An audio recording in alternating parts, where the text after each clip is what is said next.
Hi. So previous section again ಮಾಡಿದ್ವಿ reflexive, symmetric and transitive. These are the types of relation and also solved some examples on reflexive, symmetric and transitive, that too for objective questions. Right. Today we will solve few more examples on same pattern. Suppose consider here one question. Let L denotes the set of all straight lines in a plane. And also let a relation R is defined by X is related to Y.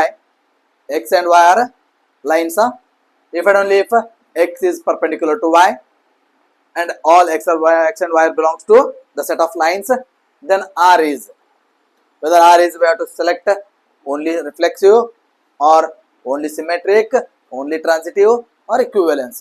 Equivalence when all reflexive, symmetric and transitive, all these three holds good, then only the relation R is said to be equivalence, right? So to prove this one, first we will consider X, Y, Z. This is line 1 and this is line 2 and line 3. ನೀವು ಹಿಂಗೆ ತೊಗೋಬೇಕಂತೇನಿಲ್ಲ, ನಿಮ್ಮ ಇಷ್ಟ. ನಾ perpendicular ತೊಗೊಂಡೇನಿ ಅಂದ್ರೆ parallel ತೊಗೊಂಡಿದ್ದೀನಿ, ನೀವು vertical ತೊಗೊಳ್ರಿ, horizontal ತೊಗೊಳ್ರಿ. ಓಕೆ, ನಾ ವರ್ಟಿಕಲ್ ತೊಗೊಂಡಿದ್ದೀನಿ. If at all suppose here given condition is X is related to Y and X is perpendicular to Y. ಇದು ರಿಲೇಷನ್ ಹೌದಾ, between two lines the relation is perpendicular. Perpendicular is the relation. So reflexive satisfy ಆಗಬೇಕಂತಂದ್ರೆ ಏನು ಮಾಡ್ಬೇಕು? ಇದನ್ನ reflexive satisfy ಏನು ಮಾಡ್ಬೇಕು? Condition ಏನೈತೆ ನಮ್ಮದು? X, X is belongs to R, right? For all X is belongs to the set of L.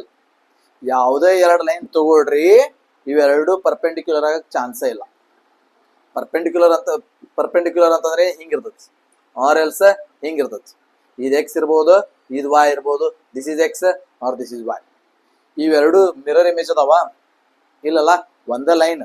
If at all ನಾ ಒಂದೇ line ಎರಡು ಸಲ ಕನ್ಸಿಡರ್ ಮಾಡಿದೆ ಅಂತಂದ್ರೆ ಇದೇ ಟೈಪ್ ಕನ್ಸಿಡರ್ ಮಾಡ್ಬೇಕು. ಸೊ ರಿಫ್ಲೆಕ್ಸಿವ್ ಆಗಿ ಚಾನ್ಸ್ ಇಲ್ಲ. ಇವೆರಡು ಮಿರರ್ ಇಮೇಜ್ ಅಕ್ಕಾವ್, ಪ್ಯಾರಲಲ್ ಅದಾವ. ಸೊ ಪ್ಯಾರಲಲ್ ಅದಾವ, ಪರ್ಪೆಂಡಿಕ್ಯುಲರ್ ಐತೆ ನಮ್ಮ ರಿಲೇಷನ್, ಹೌದಾ? ಸೊ ರಿಫ್ಲೆಕ್ಸಿವ್ ಪಾಸಿಬಲ್ ಇಲ್ಲ. ರಿಫ್ಲೆಕ್ಸಿವ್ ಫೇಲ್ ಆಯ್ತು ಅಂತಂದ್ರೆ ಇಕ್ವಿವೆಲೆನ್ಸ್ ಫೇಲ್ ಆದಂಗೆ ಈಗ ಆಬ್ವಿಯಸ್ಲಿ. ಯಾಕಂದ್ರೆ ನಾನು ಇಕ್ವಿವೆಲೆನ್ಸ್ ಡೆಫಿನಿಷನ್ ಏನೈತಿ? ರಿಫ್ಲೆಕ್ಸಿವ್, ಸಿಮೆಟ್ರಿಕ್ ಅಂಡ್ ಟ್ರಾನ್ಸಿಟಿವ್ ಮೂರು ಹೋಲ್ಸ್ ಆಗ್ಬೇಕು. ಒಂದು ಫೇಲ್ ಆಯ್ತು ಅಂತಂದ್ರೆ it is not an equivalence relation, right? ಒಂದು ಫೇಲ್ ಆಯ್ತಲ್ಲ, ಇಕ್ವಿವೆಲೆನ್ಸ್ ತೆಗೆದ್ಬಿಡ್ರಿ ತಲೆಯೊಳಗಿಂದ, ಅದು ಆಪ್ಷನ್ ಇಲ್ಲ ಈಗ, ಹೌದಾ? ಸೊ ನೆಕ್ಸ್ಟ್ ಏನುವುದು? Only symmetric and only transitive. Only symmetric condition ಏನಾಗಬೇಕು ಈಗ? X, Y is belongs to R. This is given. ಯಾವಾಗ the relation is X is perpendicular to Y. ಯಾವಾಗ ಎರಡು ಲೈನ್ ಪರ್ಪೆಂಡಿಕ್ಯುಲರ್ ಅದಾವ ಅಂದ್ರೆ here X is perpendicular to Y, or also we say this one as Y is perpendicular to X. ಇದನ್ನ ನಾ ಏನ್ ಬರಿಬಹುದು? Y is perpendicular to X ಬರಿಬಹುದಲ್ಲ. ಯಾವಾಗ X Y perpendicular ಇರ್ತಂದ್ರೆ Y ನು X ಗೆ perpendicular ಇರಂಗಲ್ಲ. So therefore this can also be written as Y, X is also belongs to R. So X, Y is belongs to R, then Y, X is also belongs to R. So it is symmetric. So symmetric ಆಯ್ತು. What about transitive? ಅದನ್ನೊಂದು check ಮಾಡೋಣಲ್ಲ. So ಮೂರು line ಬೇಕು. Transitive ಏನ್ ಬೇಕು ನನಗೆ? ಮೂರು peer ಬೇಕು. So that is X, Y is belongs to R, one line. So Y, Z is belongs to R, second line. ಏನ್ ಎಕ್ಸಿಸ್ಟ್ ಆಗ್ಬೇಕು ನನಗೆ? X, Z is belongs to R ಆಗ್ಬೇಕು, ರೈಟ್? ನಾ ಈಗ ಮೂರು ಲೈನ್ ತಗೊಳ್ಳೋಣ ಇಲ್ಲಿ, ಹೌದಾ? ಮೂರು ಲೈನ್ ಏನು ತಗೋನು?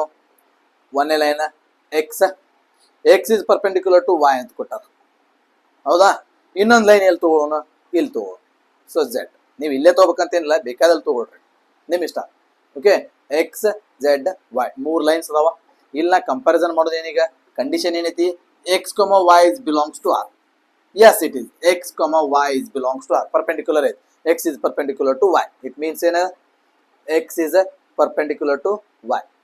Y, Z is belongs to R ಅಂದ್ರೆ ಏನು? Y is perpendicular to Z. Yes, Y is perpendicular to Z. ಹೌದಾ? Y is perpendicular to Z. What about X, Z? ಇದು ನನಗೆ ಎಕ್ಸಿಸ್ಟ್ ಆಗಬೇಕಲ್ಲ. X, Z is belongs to R exist ಆಗಬೇಕು. That is X is perpendicular to Z ಬರ್ಬೇಕು ನನಗೆ.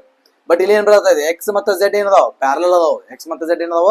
Parallel ಅದಾವ. So therefore X, Z does not belongs to R. Does not belongs to R. It means X not perpendicular to Z. So therefore transitive cancel ಆಯ್ತು. ಏನು ಉಳಿತು? Correct option is only symmetric. Write down.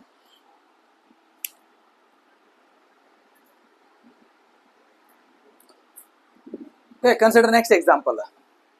Consider the non-empty set consisting of children in house Consider a relation R, X is related to Y. The relation between those children.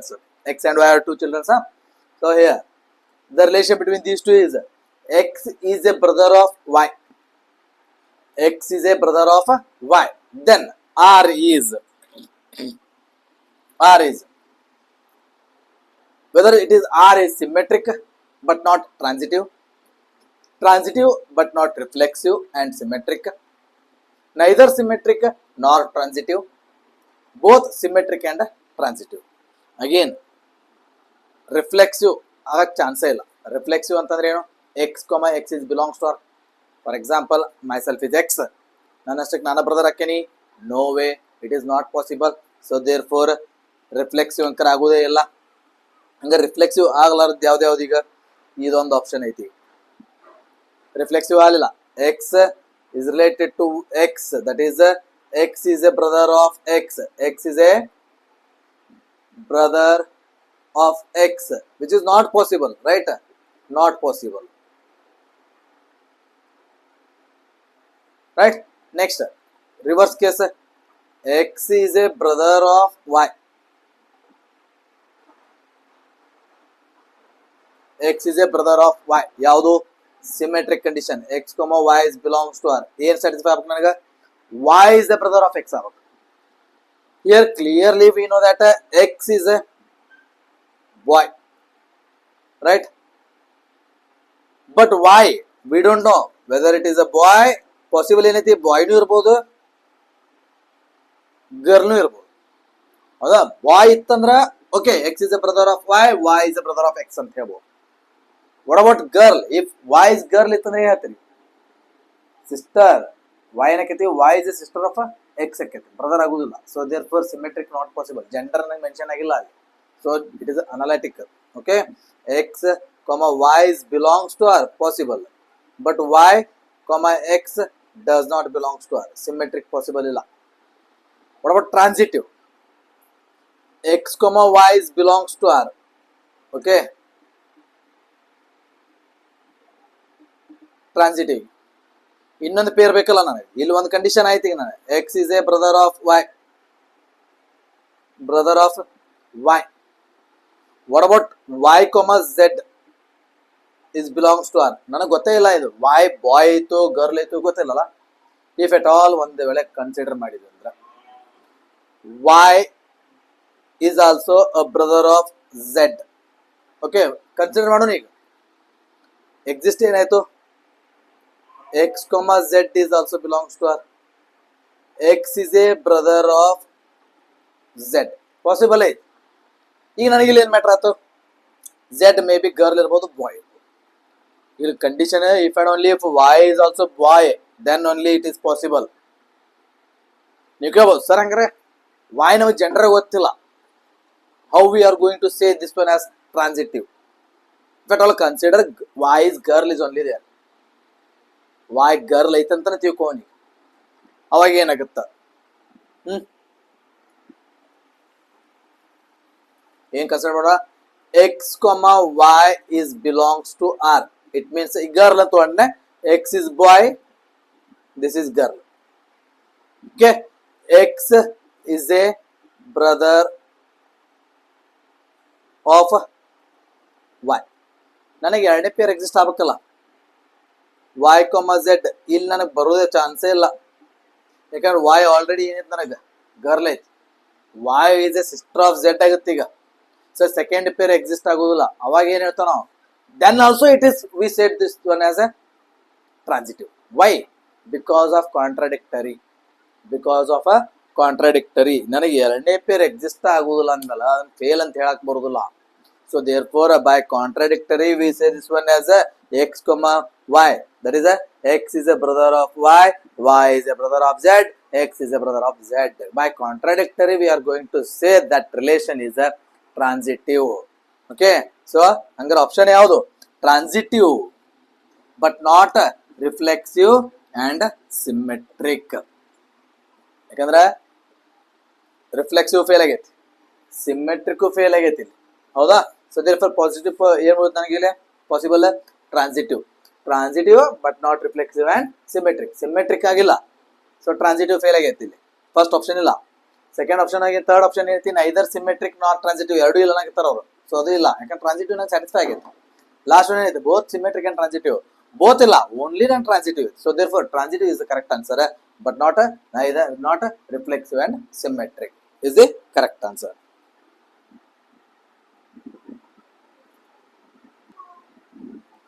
Next question. Let S be the set of all real numbers for A and B belongs to the given set S. Relation R is defined by A is related to B if and only if modulus of A minus B is less than 1. Then R is, where it is only reflexive, only symmetric, only transitive, and both reflexive and symmetric. Okay, reflexive definition, you know, what is the reflexive definition? A comma A is belongs to R if for all A is belongs to the set S. Here given set is a yes. So A comma A is belongs to R, then it is defined as the modulus of A minus A is less than 1. What is A minus A? 0. So 0 is less than 1, which is true, right? Which is true. So therefore R is reflexive. R is reflexive. ಈಗ only reflexive ಅಂತ conclusion ಬರಬೇಡ್ರಿ. ಇನ್ನೂ ಎರಡು option ಅದಾವ, ನನಗೆ symmetric check ಮಾಡ್ಬೇಕು, transitive check ಮಾಡ್ಬೇಕು, ಹೌದಾ? Last option ಐತಿ ನನಗೆ ಇಲ್ಲಿ ರಿಫ್ಲೆಕ್ಸಿವ್ ಆ್ಯಂಡ್ ಸಿಮೆಟ್ರಿಕ್ ಅಂತ ಐತಿ, ಮೇ ಬಿ ಅದು ಹೋಲ್ಡ್ಸ್ ಆಗ್ಬೋದಲ್ಲ. ಸೊ ಚೆಕ್ ಮಾಡೋಣ. So symmetric, what is symmetric definition? If A comma B is belongs to R, that is defined as a modulus of A minus B is less than 1. ಇದನ್ನ ನಾ ಏನ್ ಬರಿಬಹುದು? This can also be written as take minus and outside is less than 1. ಬರಿಬಹುದಲ್ಲ? ನೀವು bracket remove ಮಾಡ್ರಿ, again we are going to get the same one, right? So modulus minus ಐತ ಅಂತಂದ್ರೆ this can is nothing but it is equal to B minus A is also less than 1. When we are going to write A comma B as a modulus of A minus B is less than 1, then here B minus A, modulus of B minus A less than 1 can also be written as B comma A, which is also belongs to R. So andre symmetric property prove aita. If A comma B is belongs to R, then reverse satisfy aitala, B comma A is also belongs to R. Symmetric is also hold. There only reflexive ಆಯ್ತು, only symmetric ಆಯ್ತು ಅಂತ ಅನ್ಕೋಬೇಡ್ರಿ. ಈಗ ಲಾಸ್ಟ್ನೇ option conclusion ಬರಬೇಡ್ರಿ. ನಾ ಏನ್ fail ಮಾಡ್ಬೇಕು? ಟ್ರಾನ್ಸಿಟಿವ್ನು fail ಮಾಡ್ಬೇಕು. Transitive fail ಆಯ್ತು ಪಾಸ್ ಆಯ್ತು ಗೊತ್ತಿಲ್ಲ, ಅದ ಚೆಕ್ ಮಾಡೋಣ. Okay, so transitive prove ಮಾಡೋಣಲ್ಲ.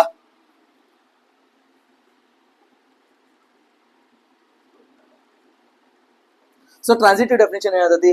If A comma B is belongs to R, then modulus of A minus B is less than 1, right? Second pair ಬೇಕಲ್ಲ ನನಗೆ. And B comma C is belongs to R, that is modulus of B minus C is less than 1. ಹೌದಾ? ನನಗ A comma B is belongs to R one pair ತಗೊಂಡೆ, ಎರಡನೇ pair B comma C is belongs to R ತಗೊಂಡೆ. ನಾ ಏನ್ prove ಮಾಡ್ಬೇಕೀಗ? A comma C is also belongs to R ಅಂತ prove ಮಾಡಬೇಕು, ಹೌದಾ? ಸೊ ಹಿಯರ್ ಕನ್ಸಿಡರ್ ಏನ್ ಕನ್ಸಿಡರ್ ಮಾಡೋಣ? Modulus of A minus B is less than 1. ಇದನ್ನೇ ಏನ್ ಮಾಡ್ಬೋದು? Modulus of A adding and subtracting ಮಾಡ್ಬೋದಾ? ಮೈನಸ್ C ಪ್ಲಸ್ C ಮಾಡ್ತೀನಿ. Wait, we'll do one thing. A minus C is less than 1 ಅಂತ consider ಮಾಡೋಣ. Okay, A minus C is less than 1 ಅಂತ consider ಮಾಡೋಣ. So ಇಲ್ಲಿ ಏನ್ ಮಾಡೋಣ? A minus B plus B add ಮಾಡೋಣ. This minus C as it is less than 1. After cancelling this, we are going to get the same thing, A minus C only. So therefore, now this can also be written as the modulus of A minus B plus modulus of B minus C is less than 1. ಇವೆರಡು ಎಲ್ಲದಾವ relation R ಒಳಗ ಅದಾವಲ್ಲ. This is nothing but A comma B plus B comma C. ಹೌದಲ್ಲ? ಇವೆರಡು ಎಲ್ಲದಾವ R ಒಳಗ ಅದಾವಲ್ಲ. So clearly this implies A comma C is also belongs to R. A comma C is also belongs to R. So transitive property prove ಆಯ್ತು. ನಾ only reflexive ಅಂತ ಹೇಳಕ್ಕೂ ಬರೋದಿಲ್ಲ, only symmetric ಅನ್ನಕ್ಕೂ ಬರೋದಿಲ್ಲ, ಓನ್ಲಿ ಟ್ರಾನ್ಸಿಟಿವ್ ಅಂತ ಹೇಳಕ್ಕೂ ಬರೋದಿಲ್ಲ. But ಏನೈತಿ ಇಲ್ಲಿ transitive possible ಆಗೈತಿ. ಬಟ್ ನನಗೆ ಇರೋದು ಆಪ್ಷನ್ ಏನೈತಿ? Reflexive and symmetric. Maybe ಇಲ್ಲಿ ಆಪ್ಷನ್ ನಿಮಗೆ ಇಕ್ವಿವೆಲೆನ್ಸ್ ಅಂತ ಕೊಡ್ಬೋದು. ಇಕ್ವಿವೆಲೆನ್ಸ್ ಆಪ್ಷನ್ ಕೊಟ್ರ ಅಂದ್ರೆ ಇಟ್ ಇಸ್ ಇಕ್ವಿವೆಲೆನ್ಸ್, ಬಟ್ ನಾವು it is reflexive and symmetric. ನಾವು it is reflexive and symmetric. Mark it down.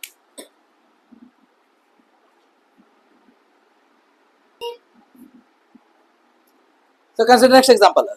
Let A is equal to, the given set is A 1 2 3 4 5 and the relation on it is defined by R is equal to an ordered pair x comma y such that x and y belong to the given set A, and also sum of these two is equal to 5. X plus y is equal to 5. Then R is whether it is reflexive or symmetric or transitive. Okay, equivalence ಅಂತಂದ್ರೆ ಮೂರು satisfy ಆಗಬೇಕು. First option ಏನೈತಿ ಇಲ್ಲಿ, not reflexive not symmetric but it is transitive. Second option not reflexive not symmetric not transitive, ಮೂರು ಇಲ್ಲ. So not reflexive not transitive but it is symmetric. Last one is all reflexive, symmetric and transitive are nothing but equivalence. So first we construct the pairs of relation R. Here given set A is equal to 1 2 3 4 5, right? And the relation R is defined as an ordered pair x comma y is belongs to R, or such that x comma y is belongs to A, and as it is defined as the relation x plus y is equal to 5, right? So consider x plus y is equal to 5, or this can also be written as y is equal to 5 minus x. Here put x equal to 1, put x is equal to 1, we get y is equal to 4, 5 minus 1 is 4. Put x equal to 2, y is equal to 3. Put x equal to 3, y is equal to 2, 5 minus 3 is 2, right? So put x equal to 4, we get y is equal to 1. Put x equal to 5, we get y is equal to 0, which is not belongs to the set A, right? ನಂಗೆ ಇಲ್ಲಿ 5, 5 ಕೊಡಕ್ಕೆ ಬರೋದಿಲ್ಲ, ಬೇಕಂದ್ರೆ ನನ್ನ answer ಏನು exist ಆಗಬೇಕು, ಇದರಿಂದ exist ಆಗಬೇಕು, ಹೌದಾ? So therefore which is not belongs to A. So consider R is equal to, ಏನು ಬಂದು R ದ ಪೇರ್ ಈಗ, when x equal to 1 y is equal to 4, when x equal to 2 y is equal to 3, when x equal to 3 y is equal to 2, when x equal to 4 y is equal to 1. Now tell me whether R is reflexive? No, because here we have 1 2 3 4 5. Here we don't have 1 comma 1 2 comma 2 any of these. 1 comma 1 is also not there, 2 comma 2 is also not there, 3 comma 3 is also not there. ಯಾವುದೋ ಒಂದು absent ಇತ್ತು ಅಂದ್ರೆ directly ನಾವೇನು ಹೇಳ್ತೇವೆ, it is not reflexive, right? So reflexive ಹೋಯ್ತು. ಹಂಗಾರೆ not reflexive not reflexive not reflexive ಮೂರು option ಹೋಗೈತಿ. ಇಕ್ವಿವೆಲೆನ್ಸ್ ಒಂದು ಫೇಲ್ ಆಯ್ತು, ಹೌದಾ? ಹಂಗಾರೆ ಸೆಕೆಂಡ್ ಆಪ್ಷನ್ ಸಿಮೆಟ್ರಿಕ್ ಚೆಕ್ ಮಾಡ್ಬೇಕಲ್ಲ. I will consider 1 comma 4 here. 1 comma 4 is belongs to R. Next ಏನು exist ಆಗಬೇಕು ನನಗೆ, 4 comma 1 is also belongs to R. Yes, it is there. Similarly second order pair ತಗೊಳ್ರಿ, ಒಂದಕ್ಕೆ judgment ಬೇಡ. So 2 comma 3 is belongs to R. Next 3 comma 2 is also belongs to R. Yes, 3 comma 2 is also belongs to R. Symmetric possible ಆಯ್ತು. ಹಂಗಾರೆ symmetric possible ಇದ್ದಿದ್ದು ಯಾವ್ದು ಐತಿ ಇದ್ರ option, but symmetric ಅಂತ ಐತಿ. ಈಗ ನನಗೆ ಏನು ಹೋಯ್ತು, ನಾಟ್ ರಿಫ್ಲೆಕ್ಸಿವ್ ಅಂತ ಪ್ರೂವ್ ಮಾಡಿದೆ, ಸಿಮೆಟ್ರಿಕ್ ಅಂತ ಪ್ರೂವ್ ಆಯ್ತು. ಈಗ ನಾನು ಪ್ರೂವ್ ಮಾಡ್ಬೇಕಾಗಿದ್ದು ಏನೀಗ, ಓನ್ಲಿ ನಾಟ್ ಟ್ರಾನ್ಸಿಟಿವ್ ಅಂತ ಪ್ರೂವ್ ಮಾಡ್ಬೇಕು. Then only the option may be C may be correct, or else here not reflexive not symmetric ಅಂತ ಐತಿ, ಇದು ಫೇಲ್ ಆಯ್ತು, ಇದು ಫೇಲ್ ಆಯ್ತು. ಈಗ ಯಾಕಂದ್ರೆ ನಾಟ್ ರಿಫ್ಲೆಕ್ಸಿವ್ ನಾಟ್ ಸಿಮೆಟ್ರಿಕ್ ಐತಿ, ಬಟ್ ನಾನು ಸಿಮೆಟ್ರಿಕ್ ಸ್ಯಾಟಿಸ್ಫೈ ಆಯ್ತು. ಹಂಗಾರೆ ಆಬ್ವಿಯಸ್ಲಿ ಉಳಿದಿದ್ದು ಯಾವ್ದೀಗ, option C only judgement. So anyhow will prove this one symmetric ಆಯ್ತು. ಟ್ರಾನ್ಸಿಟಿವ್ ಫೇಲ್ ಮಾಡೋಣ. So suppose consider 1 comma 4 is belongs to R, ಹೌದಾ? ಸೊ ಸೆಕೆಂಡ್ ಪೇರ್ ಏನು ತಗೋಬೇಕನ, 4 ಇಂದ ಚಲೋ ಹೋಗೋದು, 4 ಇಂದ ಸ್ಟಾರ್ಟ್ ಆಗೋದು ಯಾವುದು, ಇದು ಒಂದು pair. So that is 4 comma 1 is belongs to R. ಇವೆರಡು ಸೇರಿಸಿ ನನಗೆ ಏನ್ ಬರ್ಬೇಕು ಆನ್ಸರ್, 1 comma 1 ಬರ್ಬೇಕು, which is belongs to R ಆಗ್ಬೇಕು, but does not belongs to R ಐತಿ. 1 comma 1 does not belongs to R, so therefore transitive fails, right? So therefore correct option is not reflexive not transitive but symmetric is the correct option. So write it down.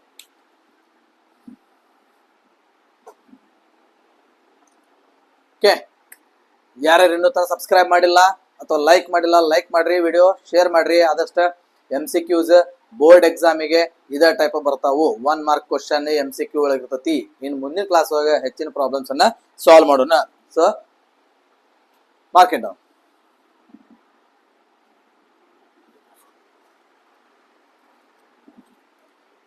Subedar sir's Academy, ನಿಮಗೆ ಯಾವುದೋ ಒಂದು problems ಏನಾದರೂ doubt ಇತ್ತಂತಂದ್ರೆ comment box ಒಳಗೆ comment ಹಾಕ್ರಿ, ಅದನ್ನ ನಾನು video ಒಳಗೆ ನಿಮ್ಗೆ ಸಾಲ್ವ್ ಮಾಡಿ ಕೊಡ್ತೇನೆ. Any doubt you can ask also.